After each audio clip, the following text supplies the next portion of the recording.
तो hello friends, फिर से एक नए वीडियो में आप लोगों का स्वागत है। तो फ्रेंड्स, आज की इस वीडियो में हम लोग देखने वाले हैं फाइनल बोर्ड एग्ज़ाम 2022 में साइंस का मोस्ट वीवीआई ऑब्जेक्टिव क्वेश्चन को देखने वाले हैं। ठीक है दोस्तों, और यह फाइनल परीक्षा का फाइनल रिवीजन क्लास चल रहा है, जिसका यह पार्ट नंबर जो है ना 5 है दोस्तों। 10वीं कक्षा के लिए काफ़ी इम्पॉर्टेंट है और आपके एग्ज़ाम में जो 2022 में 17 फरवरी से जो एग्ज़ाम होने वाला है, यानी कि साइंस का 18 फरवरी को एग्ज़ाम होगा, तो उस दिन आप लोगों को यहाँ से 100% क्वेश्चन देखने को मिलेगा। तो बिना देरी किए हुए इसका शुरुआत करते हैं। बट उससे पहले यदि आप हमारे चैनल को सब्सक्राइब नहीं किया तो अभी मत करिए। पहले इस वीडियो को देख लीजिए, समझ में आ जाए, अच्छे से समझ में आए, लगे कि आपके लिए ये हेल्पफुल है, तभी सब्सक्राइब कर लीजिएगा। और हाँ, अगर आप पीडीएफ लेना चाहते हैं ना बिल्कुल फ्री में, तो चैनल को ज़रूर सब्सक्राइब कर ले। पांचों पार्ट का आपका पीडीएफ मिल जाएगा। कैसे मिलेगा? तो व्हाट्सएप ग्रुप पे मिलेगा और टेलीग्राम पे मिलेगा। तो कैसे ज्वाइन होंगे? नीचे डिस्क्रिप्शन बॉक्स में लिंक है, उसको ज्वाइन कर लीजिए, क्योंकि जितने भी ऑब्जेक्टिव क्वेश्चन मैं आज आप लोगों को बताने वाला हूँ, सारे अति महत्वपूर्ण वस्तुनिष्ठ प्रश्न है और सारे प्रश्न एनसीईआरटी पैटर्न पर आधारित है। तो चलिए बिना देरी किए हुए इस वीडियो को शुरुआत कर ही देते हैं। पहला क्वेश्चन है दोस्तों, गारंटी 100% मैं गारंटी के साथ कहता हूं, यहां से आपको क्वेश्चन आपके एग्जाम में देखने को 100% मिलेगा, इसलिए अच्छे से देख लीजिए। और दोस्तों, आज की इस वीडियो में मैं आप लोगों को 60 महत्वपूर्ण प्रश्न बताने वाला हूं, और इस 60 प्रश्न में से आपका कितना जवाब बिल्कुल सही होता है, आप लोग मुझे कमेंट करके जरूर बताना। पहला क्वेश्चन है, पुष्पी पादपों में लैंगिक जनन होता है। पुष्पी पादपों में, पादप का मतलब पौधा होता है, पुष्पी पादपों में लैंगिक जनन होता है तो कहाँ होता है, किसके द्वारा होता है? तो दोस्तों, फूलों के द्वारा होता है, यानी कि ऑप्शन बी जो है ना वो बिल्कुल राइट आंसर हो जाएगा। ठीक है, चलिए बढ़ते हैं हम लोग सेकेंड नंबर क्वेश्चन की ओर बिना देरी किए हुए। सेकेंड नंबर क्वेश्चन कुछ इस प्रकार से दिया गया है, ध्यान दीजिएगा, काफ़ी इंपॉर्टेंट है। मानव मादा के जनन तंत्र का भाग नहीं है। मानव मादा के जनन तंत्र का भाग नहीं है, तो दोस्तों वह है आपका शुक्रवाहिका, यानी कि ऑप्शन सी जो है ना बिल्कुल राइट आंसर हो जाएगा। शुक्रवाहिका जो है ना वह मानव मादा के जनन तंत्र का कोई भाग नहीं है। बढ़ते हम लोग थर्ड नंबर क्वेश्चन की ओर। थर्ड नंबर क्वेश्चन है, नर युग्मक एवं मादा युग्मक के संलग्न को कहते हैं। नर युग्मक और मादा युग्मक के संलग्न को हम लोग क्या कहते हैं? तो वो कहते हैं बौनापन। क्या कहते हैं? बौनापन। यानी कि क्वेश्चन नंबर 3 का राइट आंसर जो होगा ना वो ऑप्शन सी हो जाएगा। बढ़ते हम लोग क्वेश्चन नंबर 4 की ओर। फोर्थ नंबर क्वेश्चन कुछ इस प्रकार से दिया गया है, निम्नलिखित में से कौन एक लिंगी पादप का उदाहरण है? निम्नलिखित में से कौन एक लिंगी पादप का उदाहरण है? तो दोस्तों, एक लिंगी पादप का उदाहरण हो जाएगा पपीता। बाकी सरसों, अरहुल और मटर जो है ना वह उभयलिंगी है। ध्यान से देख लीजिए, अच्छे से याद कर लीजिएगा। सरसों, गुड़हल और मटर, गुड़हल है दोस्तों, ये गुड़हल और मटर का जो पौधा है ना वो आपका उभयलिंगी जंतु है, और बाकी जो ये पपीता है ना वो एक लिंगी जंतु है, एक लिंगी, सॉरी दोस्तों, जंतु नहीं, पादप है। इसलिए इस क्वेश्चन का राइट आंसर ऑप्शन सी बिल्कुल सही हो जाएगा। बढ़ते हैं 5 नंबर क्वेश्चन की ओर। 5 नंबर क्वेश्चन में मैं आपको ट्रिक बताने वाला हूँ, ध्यान से देखिए। मुकुलन द्वारा प्रजनन किसमें होता है? मुकुलन द्वारा प्रजनन जो है ना वह किसमें होता है? तो ईस्ट में। यहाँ मैं आपको ये बताने वाला हूँ, आप लोगों को मुकुलन दिखाई दिया और आप लोगों को ईस्ट दिखाई दिया, लेकिन हाइड्रा इसमें नहीं है, तो हाइड्रा आप रट लीजिए अच्छे से दोस्तों। जिस प्रकार से मैथ के फॉर्मूला में समय, चाल और दूरी तीनों एक साथ होता है, उसी प्रकार इस ऑप्शन में मुकुलन, हाइड्रा और ईस्ट जो है ना तीनों एक साथ होता है। अगर आपको मुकुलन सवाल में लिखा रहता है तो समझ लीजिए कि आपका ईस्ट होगा या फिर हाइड्रा होगा। अगर ईस्ट मिलता है ऑप्शन में तो ईस्ट ही आंसर होगा, अगर हाइड्रा मिलता है तो हाइड्रा होगा। इसलिए इस क्वेश्चन का राइट आंसर ऑप्शन बी जो है ना वो बिल्कुल सही हो जाएगा। बढ़ते हम लोग 6 नंबर क्वेश्चन की ओर। फूलों में नर जनन प्रजनन अंग होता है। फूलों में नर प्रजनन अंग होता है, वो दोस्तों किसके द्वारा होता है? तो इस क्वेश्चन का राइट आंसर होगा, फूलों में नर प्रजनन अंग होता है उसे हम लोग पुंकेसर कहते हैं, यानी कि ऑप्शन ए जो है ना वो बिल्कुल राइट आंसर हो जाएगा। बढ़ते हैं 7 नंबर क्वेश्चन की ओर। विखंडन, द्विविखंडन, द्विखंडन, द्विखंडन होता है। द्विखंडन होता है किसमें? तो अमीबा में। द्विखंडन होता है किसमें? अमीबा में। यानी कि इस क्वेश्चन का राइट आंसर ऑप्शन ए जो है ना वो बिल्कुल सही हो जाएगा। द्विखंडन जो है ना अमीबा में होता है। 8 नंबर क्वेश्चन की ओर बढ़ते हैं। निम्न में से किस जीव में बहुविखंडन होता है? निम्न में से किस जीव में बहुविखंडन होता है? तो दोस्तों अमीबा में ही जो है ना वो बहुविखंडन होता है। यानी कि इस क्वेश्चन का राइट आंसर ऑप्शन ए बिल्कुल सही हो जाएगा। बढ़ते हैं 9 नंबर क्वेश्चन की ओर। ब्रायोफाइलम के कौन से भाग में कायिक प्रवर्धन होता है? ब्रायोफाइलम के कौन से भाग में कायिक प्रवर्धन होता है? तो वो होता है पत्तियां में, यानी कि पत्तियों में। इसलिए इस क्वेश्चन का राइट आंसर ऑप्शन ए जो है ना वो बिल्कुल सही हो जाएगा। बढ़ते हैं 10 नंबर क्वेश्चन की ओर। मानव मादा में निषेचन होता है। मानव मादा में निषेचन होता है कहाँ पे? तो फैलोपियन नलिका में। यानी कि इस क्वेश्चन का राइट आंसर ऑप्शन डी बिल्कुल सही हो जाएगा। बढ़ते हैं 11 नंबर क्वेश्चन की ओर। 11 नंबर क्वेश्चन होता है तने द्वारा कायिक प्रवर्धन होता है। तने द्वारा कायिक प्रवर्धन होता है तो किसमें? पुदीने में भी, हल्दी में भी, अदरक में भी, यानी कि सभी में। यानी कि ऑप्शन डी इस क्वेश्चन का बिल्कुल राइट आंसर हो जाएगा। बढ़ते हैं 12 नंबर क्वेश्चन की ओर। 12 नंबर क्वेश्चन दिया गया है खंडन द्वारा जनन होता है। खंडन द्वारा जनन होता है तो किसमें होता है? वो होता है सितारा मछली में। किसमें? सितारा मछली में। यानी ऑप्शन बी जो है ना वो बिल्कुल राइट आंसर हो जाएगा। 13 नंबर क्वेश्चन की ओर बढ़ते हैं। कायिक प्रवर्धन संभव है। कायिक प्रवर्धन किसके द्वारा संभव है वरना संभव नहीं है? तो वो है आपका जड़ द्वारा भी, तना द्वारा भी, पत्ती द्वारा भी, यानी सभी के द्वारा। इस क्वेश्चन का राइट आंसर ऑप्शन डी बिल्कुल सही हो जाएगा। बढ़ते हैं 14 नंबर क्वेश्चन की ओर। 14 नंबर क्वेश्चन है तने पर अपस्थानिक कलियां पाई जाती है। तने पर जो है ना अपस्थायी कलियां पाई जाती है। यानी कि इस क्वेश्चन का राइट आंसर होगा किस में पाई जाती है? तो आलू में। ऑप्शन बी बिल्कुल राइट आंसर हो जाएगा। तने पर अपस्थानिक कलियां पाई जाती है किस में? तो आलू में। यानी कि option B is the right answer. बढ़ते हैं 15 नंबर क्वेश्चन की ओर। 15 नंबर क्वेश्चन मैंने आपको इससे पहले भी ट्रिक बताया था कि मुकुलन मिले तो आपको ईस्ट और हाइड्रा खोजना है। क्या खोजना है? मुकुलन मिले तो ईस्ट और हाइड्रा। यानी कि इस क्वेश्चन का राइट आंसर ऑप्शन ए जो है ना वो बिल्कुल राइट आंसर हो जाएगा। बढ़ते हैं हम लोग 16 नंबर क्वेश्चन की ओर। 16 नंबर क्वेश्चन में देखिए मुकुलन द्वारा दिया गया है। तो मुकुलन है तो क्या होगा? मैंने आपको अभी भी बताया है, ईस्ट खोजना है। ईस्ट इस तरह से लिखा होता है, ईस्ट। मुकुलन मिले तो या तो ईस्ट खोजना है या फिर आपको हाइड्रा खोजना है। तो इस ये क्वेश्चन का राइट आंसर जो होगा ना वो ऑप्शन बी हो जाएगा, ईस्ट। 17 नंबर क्वेश्चन दिया गया है निम्न में से कौन मानव में मादा जनन तंत्र का भाग नहीं है? निम्न में से कौन मानव में मादा जनन तंत्र का भाग नहीं है? वह है शुक्रवाहिका। यानी कि option C is the right answer. बढ़ते हम लोग 18 नंबर क्वेश्चन की ओर। पराग कोश में होते हैं। पराग कोश में होते हैं क्या होते हैं? पराग कण होते हैं। पराग कोश में पराग कण होते हैं। यानी कि option D is the right answer हो जाएगा। बढ़ते हैं 19 नंबर क्वेश्चन की ओर। 19 नंबर क्वेश्चन को गौर फरमाइएगा, ध्यान से समझ लीजिए क्या लिखा गया है। गतिशील जनन कोशिका को नर युग्मक तथा जिन जनन कोशिका में भोजन का भंडार संचित होता है उसे क्या कहते हैं? उसे क्या कहते हैं? यानी कि उसे मादा युग्मक कहते हैं। यानी कि option D is the right answer. उसे हम लोग क्या कहते हैं? तो मादा युग्मक कहते हैं। बढ़ते हम लोग 20 नंबर क्वेश्चन की ओर। काफ़ी इंपॉर्टेंट क्वेश्चन है। एड्स रोग का प्रमुख कारण है। एड्स जो रोग हो जाता है ना उसका प्रमुख लक्षण यानी प्रमुख कारण क्या हो सकता है? तो असुरक्षित यौन संपर्क। यानी कि इस क्वेश्चन का राइट आंसर क्या होगा? Option A is the right answer. 21 number question है पंखुड़ियों का रंग अधिकतर होता है। पंखुड़ियों का जो रंग होता है ना, पंखुड़ियों का जो रंग होता है वो कैसा होता है? हरा होता है। यानी कि option B is the right answer.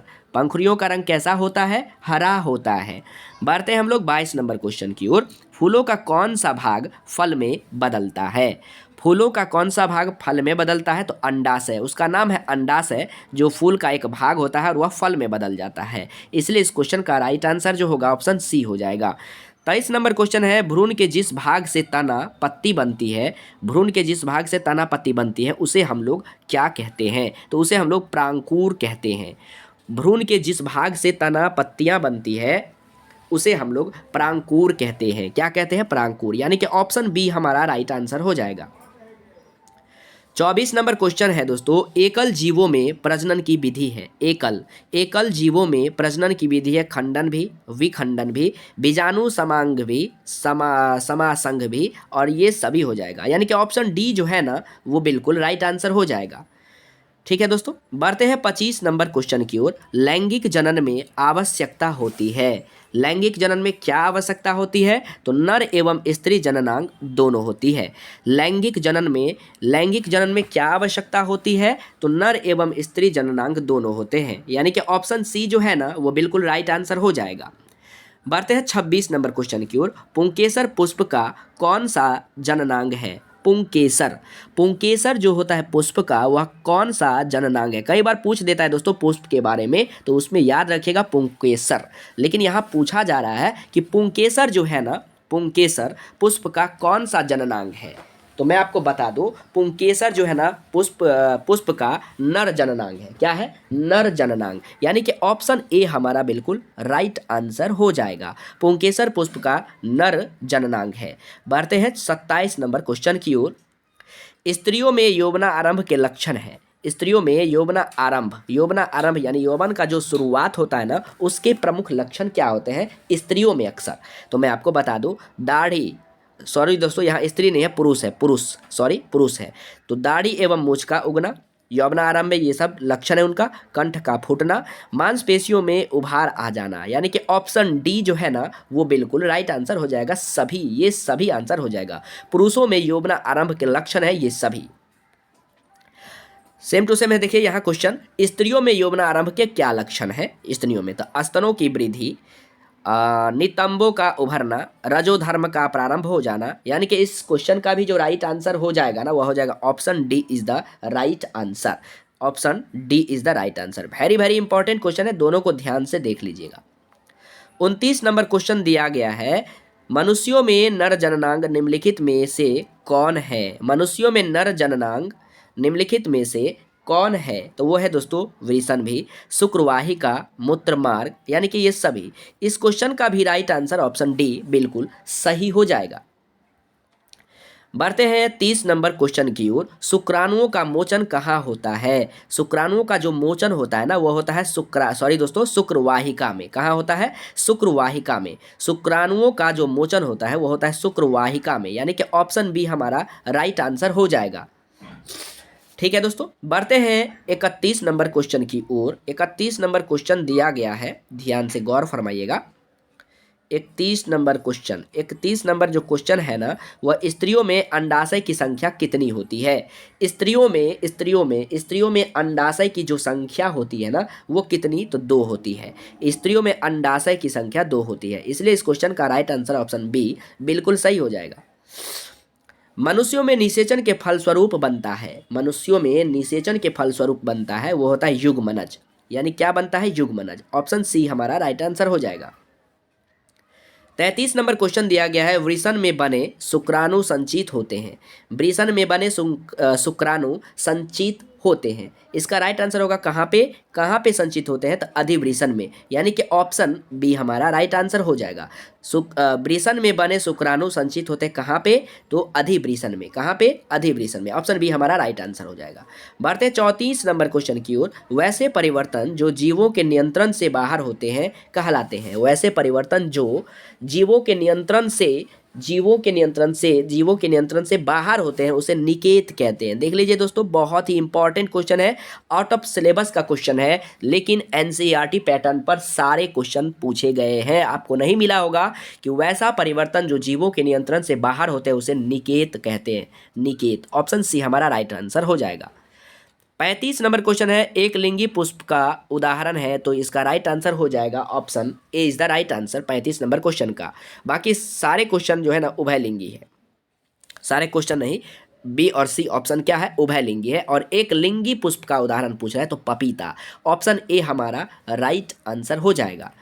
बढ़ते हैं 36 नंबर क्वेश्चन की ओर। 36 नंबर क्वेश्चन है, मानव जनन अंग किस आयु में परिपक्व एवं क्रियाशील होता है? मानव जनन अंग जो होता है ना वो किस आयु में, किस वर्ष में परिपक्व एवं क्रियाशील हो जाता है, तो वो होता है 18 साल की आयु में, सॉरी दोस्तों, वायु नहीं आयु में। ऑप्शन बी हमारा बिल्कुल राइट आंसर होगा। कई जगह पे 12 वर्ष दिया गया रहता है, लेकिन वहाँ पे मिस्टेक रहता है। मानव जनन अंग जो होता है ना, वह आपका 18 वर्ष की आयु में परिपक्व एवं क्रियाशील हो जाता है। ठीक है, तो बढ़ते हैं हम लोग नेक्स्ट क्वेश्चन नंबर 37 की ओर। इस सब का पीडीएफ आप लोगों को व्हाट्सएप ग्रुप और टेलीग्राम पे भेज दिया जाएगा, और हमारे स्टेटस को जरूर चेक करते रहें। क्वेश्चन नंबर 37 है, शुक्राणु का निर्माण होता है। शुक्राणु का जो निर्माण होता है ना, वो आपका वृषण में होता है। कहाँ पे होता है? वृषण में, यानी कि ऑप्शन ए हमारा राइट आंसर हो जाएगा। 38 नंबर क्वेश्चन दिया गया है, लिंग गुणसूत्र का पूर्ण जोड़ा पाया जाता है। लिंग गुणसूत्र का पूर्ण जोड़ा पाया जाता है। कहाँ पे पाया जाता है? थोड़ा सा दिमाग लगाने की जरूरत है। स्त्रियों में, यानी XX का जो होता है ना, किसमें? स्त्री में होता है, और पुरुष में XY होता है। बढ़ते हैं 39 नंबर क्वेश्चन की ओर। हाइड्रा में प्रजनन की विधि निम्नलिखित में से कौन है? मैंने अभी अभी आपको ट्रिक बताया था। मुकुलन, ईस्ट और हाइड्रा को आपको अच्छे से याद कर लेना। ये तीनों एक साथ हमेशा होता है, और आपको दिखाई दे रहा होगा ऑप्शन सी में मुकुलन है, यानी हाइड्रा है तो मुकुलन है, और मुकुलन है तो ईस्ट है। ये हमेशा याद रखिए। जो भी ऑप्शन मिले खटाक से मार दीजिए, और इस क्वेश्चन का राइट आंसर ऑप्शन सी हो जाएगा। 40 नंबर क्वेश्चन की ओर बढ़ते हैं। 40 नंबर क्वेश्चन है, पुष्प का कौन सा भाग परागकण बनाता है? पुष्प का कौन सा भाग परागकण बनाता है? तो पुंकेसर। कौन? पुंकेसर। ऑप्शन सी हमारा राइट आंसर हो जाएगा। बढ़ते 41 नंबर क्वेश्चन की ओर। 41 नंबर क्वेश्चन दिया गया है, गन्ना, गुलाब एवं अंगूर के कृषि में किस जनन विधि का उपयोग किया जाता है? गन्ना, गुलाब एवं अंगूर के कृषि में किस जनन विधि का उपयोग किया जाता है? तो दोस्तों वह है कायिक विधि का। किसका? कायिक विधि का। गन्ना, गुलाब एवं अंगूर के कृषि में कायक विधि जनन का जो है ना, वह उपयोग किया जाता है, यानी कि ऑप्शन बी हमारा बिल्कुल राइट आंसर हो जाएगा। बढ़ते हैं हम लोग 42 नंबर क्वेश्चन की ओर। 42 नंबर क्वेश्चन कुछ इस प्रकार से दिया गया है, मादा जनन तंत्र में दोनों अंडवाहिकाएं संयुक्त होकर एक लचीली थैलेनुमा संरचना का निर्माण करता है, जिसे हम लोग क्या कहते हैं? तो हम लोग उसे गर्भाशय कहते हैं। क्या कहते हैं? गर्भाशय, यानी कि ऑप्शन सी हमारा बिल्कुल राइट आंसर हो जाएगा। 43 नंबर क्वेश्चन दिया गया है, माँ के रुधिर से पोषण मिलता है। माँ के रुधिर से पोषण मिलता है, किसको मिलता है? तो भ्रूण को, यानी कि ऑप्शन ए हमारा बिल्कुल राइट आंसर हो जाएगा। 44 नंबर क्वेश्चन है, मानव मादा में गर्भकाल का जो समय होता है वो कितना होता है? ये क्वेश्चन तो सबको आता ही होगा, यानी 9 माह का। मानव मादा में गर्भकाल का समय लगभग 9 माह का होता ही होता है, यानी इस क्वेश्चन का राइट आंसर ऑप्शन ए बिल्कुल सही हो जाएगा। सबको याद होगा ये। 45 नंबर क्वेश्चन है, ऋतुस्राव या रजोधर्म का समय होता है। ऋतुस्राव या रजोधर्म का जो समय होता है वह 2 से 8 दिन के लिए। कितने दिनों के लिए? 2 से 8 दिन के लिए, यानी कि ऑप्शन ए हमारा बिल्कुल राइट आंसर हो जाएगा। 46 नंबर क्वेश्चन दिया गया है, निषेचन क्रिया के बाद, पश्चात के माने बाद होता है, निषेचन क्रिया के बाद यानी पश्चात युग्मनज में क्या बनता है? तो मैं आपको बता दूं, भ्रूण बनता है। क्या बनता है? भ्रूण, यानी कि ऑप्शन बी हमारा बिल्कुल राइट आंसर हो जाएगा। बढ़ते हैं 47 नंबर क्वेश्चन की ओर। 47 नंबर क्वेश्चन दिया गया है, वह प्रक्रम जिसके द्वारा जीव अपने जैसी संतानों की उत्पत्ति करते हैं क्या कहलाता है? ऐसा प्रक्रम जिसके द्वारा जो जीव है ना, वह अपने ही जैसे संतान उत्पन्न करती है, वह क्या कहलाता है? ये आपको बताना है। तो आपका जनन कहलाता है। क्या कहलाता है? जनन, यानी कि ऑप्शन ए हमारा बिल्कुल राइट आंसर हो जाएगा। 48 नंबर क्वेश्चन है, जनन की चर्चा हो गई, तो आखिर जनन कितने प्रकार से होता है? जनन जो है ना, वह कितने प्रकार से होता है? तो 2 प्रकार से। जनन कितने प्रकार से होता है? तो 2 प्रकार से होता है, यानी कि ऑप्शन ए हमारा बिल्कुल राइट आंसर हो जाएगा।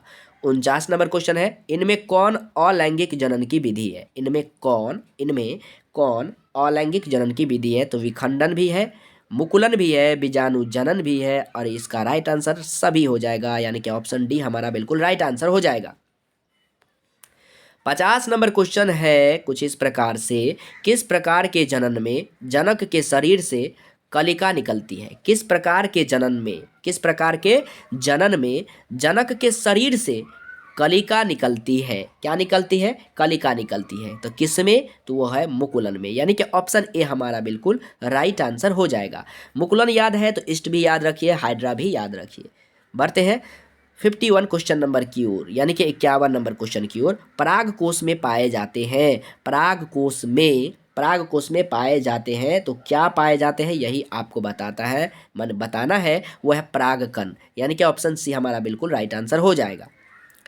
बढ़ते हैं 52 नंबर क्वेश्चन की ओर। 52 नंबर क्वेश्चन दिया गया है, स्त्री केसर के आधार्य भाग को कहते हैं। स्त्री केसर के आधार्य भाग को हम लोग क्या कहते हैं? तो अंडाशय कहते हैं। क्या कहते हैं? अंडाशय। ऑप्शन बी हमारा बिल्कुल राइट आंसर हो जाएगा। 53 नंबर क्वेश्चन जो है ना काफी इंपॉर्टेंट है। पुंकेसर के अग्रभाग को कहते हैं।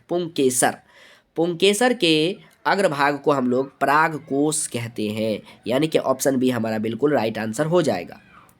बढ़ते हैं 54 नंबर क्वेश्चन की ओर। 54 नंबर क्वेश्चन है, निषेचन की क्रिया किस जीव में मुख्यतः होती है? निषेचन की जो क्रिया होती है ना वह किस जीव में मुख्यतः होती है? तो वह है पुष्पी पादप एवं जंतुओं में। किसमें? पुष्पी पादप एवं जंतुओं में, यानी ऑप्शन सी हमारा बिल्कुल राइट आंसर हो जाएगा। बढ़ते हैं 55 नंबर क्वेश्चन की ओर। निषेचन के फलस्वरूप अंडाशय की दीवारें बनाती है। निषेचन के फलस्वरूप अंडाशय की दीवारें जो है ना वह क्या बनाती है यही आपको बताना है, तो वह आपको फल बनाती है। निषेचन के फलस्वरूप अंडाशय की दीवारें क्या बनाती है? फल बनाती है, यानी कि ऑप्शन बी हमारा बिल्कुल राइट आंसर हो जाएगा। बढ़ते हैं 56 नंबर क्वेश्चन की ओर। बीजांड की दीवारें मोटी होकर क्या बनाती है? बीजांड की जो दीवारें होती है ना वह मोटी होकर क्या बनाती है? तो बीजावरण। क्या बनाती है? बीजावरण, यानी कि ऑप्शन सी हमारा बिल्कुल राइट आंसर हो जाएगा। बढ़ते हैं 57 नंबर क्वेश्चन की ओर। निम्नलिखित में कौन सा भाग केवल पुरुष जननांग में ही पाया जाता है? ही नहीं है, मैं अपनी तरफ से बोला ही। निम्नलिखित में से कौन सा भाग केवल पुरुष जननांग में पाया जाता है? तो इसका राइट आंसर होगा शुक्रवाहिका। शुक्रवाहिका जो है ना वह केवल और केवल पुरुष जननांग में ही पाया जाता है, यानी कि इस क्वेश्चन का राइट आंसर ऑप्शन सी बिल्कुल सही हो जाएगा। बढ़ते हैं 58 नंबर क्वेश्चन की ओर। नर युग्मक तथा मादा युग्मक के जनन से बनता है। नर युग्मक और मादा युग्मक के संयोजन से बनता है, तो क्या बनता है? जाइगोट।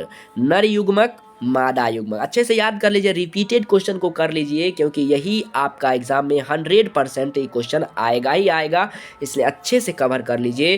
कन्फ्यूज या नहीं जाना है, कन्फ्यूजन में नहीं होना है। चाहे तो आप इसे एक से लेकर मतलब शुरुआत से लेकर लास्ट तक एक बार और देख सकते हैं। नर युग्मक तथा मादा युग्मक के संयोजन से क्या बनता है? जाइगोट। नर युग्मक तथा मादा युग्मक के संयोजन से क्या बनता है? जाइगोट बनता है। इसका राइट आंसर ऑप्शन क्या हो जाएगा? सॉरी दोस्तों, ए हो जाएगा। बढ़ते हैं 59 नंबर क्वेश्चन की ओर। स्त्रियों के मासिक चक्र में एक परिपक्व अंडाणु किस दिन अंडाशय से बाहर निकलता है? स्त्रियों के मासिक चक्र में एक परिपक्व अंडाणु किस दिन अंडाशय से बाहर निकलता है? तो वह 14वें दिन। किस दिन? 14वें दिन, यानी कि ऑप्शन बी बिल्कुल राइट आंसर हो जाएगा। 14वें दिन जो है ना, किस दिन? 14वें दिन अंडाशय से बाहर निकलता है स्त्रियों के मासिक चक्र में एक परिपक्व अंडाणु। बढ़ते हैं आज के लास्ट क्वेश्चन की ओर। उसके बाद मैं आप लोगों को एक महत्वपूर्ण सूचना देने वाला हूं, तो ध्यान से सुनिएगा। निम्नलिखित में कौन लैंगिक जनन संचारित रोग नहीं है? निम्नलिखित में कौन लैंगिक जनन संचारित रोग नहीं है? तो वह होगा आपका टाइफाइड। क्या होगा? टाइफाइड। एड्स का पूरा नाम, HIV का पूरा नाम जरूर कर लीजिएगा। इस क्वेश्चन का राइट आंसर ऑप्शन डी होगा। दोस्तों अगर आपको इसका PDF जो मैंने आज इस वीडियो में बताया है, इसका PDF आप लोगों को टेलीग्राम और व्हाट्सएप ग्रुप पर मिल जाएगा। नीचे डिस्क्रिप्शन बॉक्स में लिंक है, उसको ज्वाइन कर लीजिए। आंसर आपको मेरे चैनल पर ही मिलेगा। एक बार आप शुरू से लास्ट तक देख लिए ना, उसके बाद जो है ना आप इस PDF को देख करके पढ़िए और फिर से इसमें आप टिक लगाइए क्वेश्चन में कि आपको कितना सही हो पाता है। और एक ज़बरदस्त बात मैं आप लोगों को बताने वाला ये हूं कि अगर आपको लघु उत्तरीय प्रश्न और दीर्घ उत्तरीय प्रश्न का क्वेश्चन आंसर चाहिए तो आपको ज़्यादा कुछ नहीं करना पड़ेगा।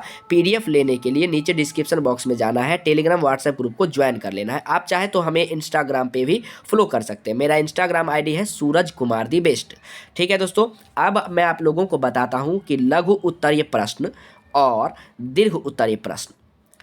साइंस का लघु उत्तरीय प्रश्न और दीर्घ उत्तरीय प्रश्न का अगर आप शानदार क्वेश्चन आंसर लेना चाहते हैं तो ज़्यादा कुछ नहीं करना है। चैनल पर नया है तो सब्सक्राइब कर लें, क्योंकि मैं इस बीच में एग्ज़ाम से लगभग 10 दिन पहले मैं कभी भी डाल सकता हूं और आप लोगों को इसका सूचना मिल जाएगा और PDF में मिल जाएगा उसका। तो बस चैनल को सब्सक्राइब करके रखना है, साथ में बेल आइकन को जरूर दबा लीजिएगा, क्योंकि जैसे ही मैं इस तरह का वीडियो डालूंगा तो आपको सबसे पहले नोटिफिकेशन कैसे मिलेगा। तो इसलिए ऑल पे दबा लीजिए और अपने दोस्तों के साथ भी इसे शेयर कर दीजिए, ताकि उसे भी इसका लाभ मिल सके। और 100% आपको मेरे ही नोटबुक से जो है ना, मेरे ही नोट से जो मैं आप लोगों को PDF दूंगा, वहां से आपको एग्जाम में एक एक क्वेश्चन देखने को मिलेगा। उम्मीद करता हूं मेरी बातें आपको समझ में आ गया होगा। Thanks for watching this video and take care, good bye. तो मिलते हैं नेक्स्ट वीडियो में, तब तक के लिए जय हिंद, वंदे मातरम।